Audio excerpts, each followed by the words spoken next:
அனைவருக்கும் வணக்கம் மக்களே, வணக்கம். சற்று முன் கிடைத்திருக்கக்கூடிய ஒரு மிக மிக முக்கியமான செய்தி ஒன்று வெளியாகி உள்ளது. சற்று முன் சாட்சிகளை கலைத்த செந்தில் பாலாஜி அதிரடி கைது, ஸ்டாலின் கதை முடிந்தது. இது மாதிரி செய்திகள் வெளியாகிருக்கு. ஸோ இதை பற்றி தான் இந்த வீடியோவில் நாம் முழுமையாக பார்க்க போகிறோம். ஸோ அதுக்கு முன்னாடி நம்ம சேனலுக்கு இப்போ தான் முதல் முறையாக வந்திருக்கீங்க அப்படின்னா மறக்காமல் நம்மளுடைய சேனலை சப்ஸ்கிரைப் பண்ணி சப்போர்ட் பண்ணுங்கள். ஸோ வாங்க வீடியோக்குள்ளே போகலாம். ஸோ பார்த்தீங்கன்னா செந்தில் பாலாஜி அவர்களுக்கு பார்த்தீங்கன்னா சட்டத்துக்கு விரோதமான பண பரிமாற்ற வழக்கில் சிக்கியிருந்தார் இல்லையா.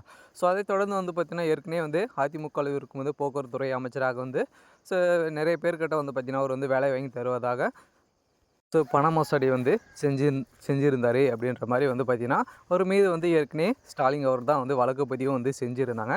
ஸோ அந்த வழக்கு பதிவு 2 வழக்குகளும் தொடர்ந்து பார்த்திங்கன்னா அவர் சொதரடியாக போன வருட காலத்தில் பார்த்தீங்கன்னா அதிரடியாக செந்தில் பாலாஜி அவர்கள் கைது செய்யப்பட்டார் இல்லையா.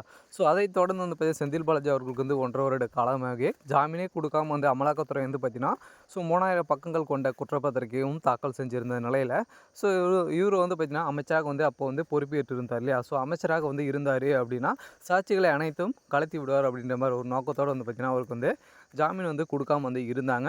இருந்தாலும் பார்த்தீங்கன்னா 1.5 வருட காலத்தில் அவருக்கு பார்த்தீங்கன்னா நிபந்தனை அடிப்படையில் ஜாமீன் கொடுத்து இன்னும் பார்த்தீங்கன்னா ஒரு 2 வீக்காக ஸோ ஆகுது. அந்த 2 வீக்குள்ளே பார்த்தீங்கன்னா இப்போ சாட்சிகளை அனைத்தும் கலைத்து வந்திருக்காரு அப்படின்ற மாதிரி அமலாக்கத்துறை தொடரப்பட்ட வழக்கில் சொதரடியாக பார்த்தீங்கன்னா செந்தில் பாலாஜியுடைய கதை ஒட்டுமொத்தமாக ஸோ முடிக்கக்கூடிய அளவுக்கு முடிந்தது.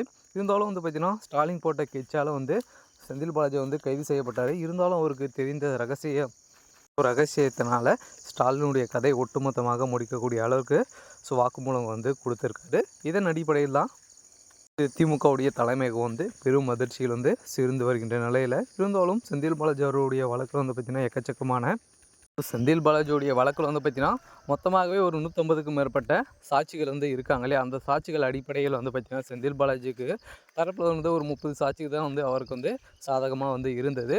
மீது அனைத்து சாட்சிகளும் அமலாக்கத்துறைக்கு சார்பாக தான் பார்த்திங்கன்னா சாட்சிகள் இருக்கின்ற நிலையில் சொதரடியாக ஏற்கனவே பார்த்திங்கன்னா சாட்சிகளை அனைத்தும் ஸோ கலைத்து விடுவார் அப்படின்ற மாதிரி தான் ஏற்கனவே அள்ளி நீதிபதி சொல்லி அவர்கள் பார்த்திங்கன்னா சிவருடைய வழக்கில் ஜாமீனே கொடுக்காம இருந்தாங்க.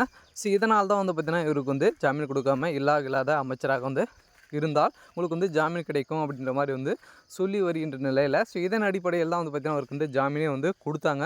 இருந்தாலும் செந்தில் பாலாஜி அவர்கள் ரிலீஸ் ஆகி 3வது நாட்களிலே அமைச்சர் பதவி ஏற்ற சம்பவம் அவருடைய வாழ்க்கையே பார்த்திங்கன்னா முடிக்கக்கூடிய அளவிற்கு பெரும் சிக்கலாக மாறி இருக்க நிலையில் தான் இப்போ பார்த்திங்கன்னா செந்தில் பாலாஜி அவர்கள் மீண்டும் ஸோ கைது செய்யப்படலாம் அப்படின்ற மாதிரி ஒரு பரபரப்பான செய்தி வெளியாக இருக்குது. இருந்தாலும் திமுகவுடைய ஸோ அமைச்சர்களிடையே பெரும் ஸோ அதிர்ச்சி அளிக்கக்கூடிய அளவுக்கு இருக்குது. இருந்தாலும் செந்தில் பாலாஜி அவர்கள் பார்த்திங்கன்னா செந்தில் பாலாஜி அவர்களை முடிக்கிறதுக்கு ஸ்டாலின் போட்ட ஒரு கெச்சாக தான் அனைவராலும் பேசப்பட்டு வருகின்ற நிலையில் இருந்தாலும் அவங்களுக்கு இருவருக்கும் இடையே என்ன நடக்க போகுது அப்படின்றத ஒரு பெரிய கேள்விக்குறியாக இருக்குது. இருந்தாலும் என்ன நடக்க போகுது அப்படின்றத நம்ம வெயிட் பண்ணி பார்க்கலாம். ஸோ இது மாதிரி அரசியல் சார்ந்த நிகழ்வுகளை தெரிஞ்சுக்கணும் அப்படின்னா ஸோ மறக்காமல் நம்மளுடைய சேனலை சப்ஸ்கிரைப் பண்ணிக்கோங்க. தேங்க்யூ.